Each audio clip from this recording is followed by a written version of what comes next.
விளாட்றதுக்கு ஆரம்பிச்சிட்டேன். இந்த பக்கம் சாப்பாடும் வச்சாச்சு ஸ்கூலுக்காக. பார்த்திங்கன்னா சாம்பாருமே வைக்க போகிறோம். பார்த்திங்கன்னா சாம்பார் வச்சாச்சு. மேலே ஏறி போயிட்டு நம்ம மொட்டை மாடிக்கு வந்துட்டோம்.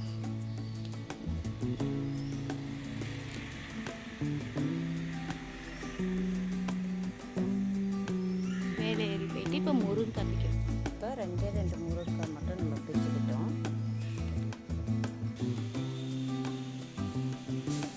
இப்போ பார்த்தீங்கன்னா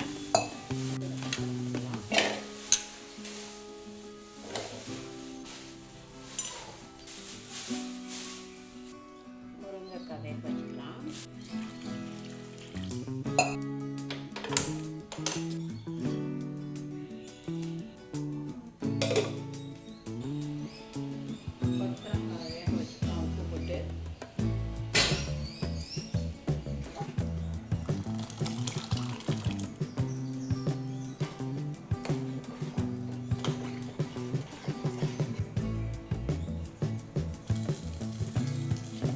தாளிச்சாச்சு.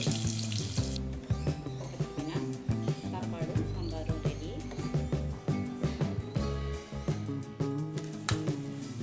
சாப்பாடு கலந்தாச்சு.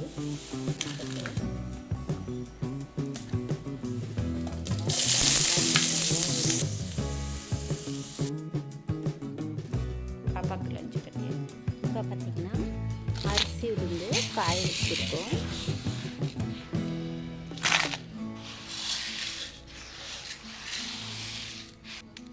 காய வச்சுருக்கோம். கிச்சன் எப்படி இருக்குது பாருங்கள். பசங்கள்லாம் போயாச்சு. எல்லாத்தையும் இதை க்ளீன் பண்ணிவிட்டு உங்களை காட்டுறேன். மிஷினில் துணி ஓடுது. துணி போட்டுருக்கேன். தொட்டி கழுவுறதுக்கு நிறைய ஸ்பான்ஸ் வச்சுருக்கேங்க.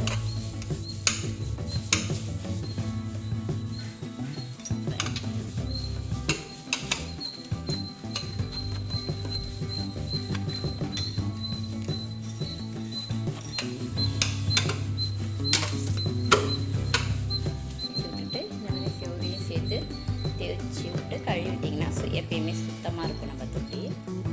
அதுதான் அதை தேய்ச்சி க்ளீன் பண்ணிவிடுங்க. அப்போ தொட்டியும் கிச்சன் கட்டை இப்படி சுத்தமாக நான் வேலையெல்லாம் முடிச்சுட்டு கழுவி வச்சுட்டேன். நல்லா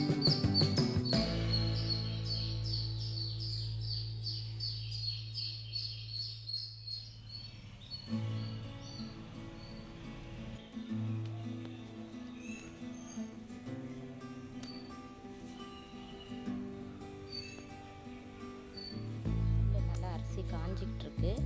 அது கூடவே கரம் மசாலா ரெடி பண்ணுறதுக்கு இதையும் காய வச்சுருவோம். துணியெல்லாம் காய வச்சாச்சு. அப்பெல்லாம் கழுவி எடுத்துகிட்டு வந்தாச்சு.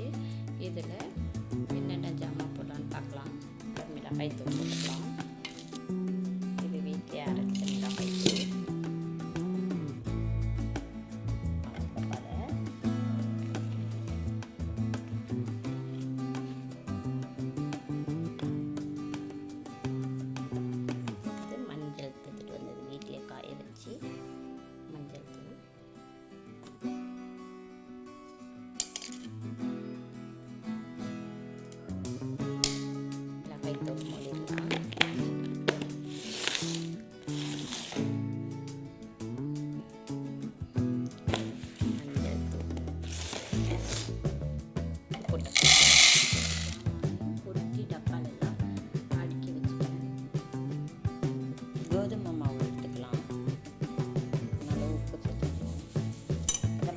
இந்த மாதிரி மாவு பிசைஞ்சு வச்சாச்சு.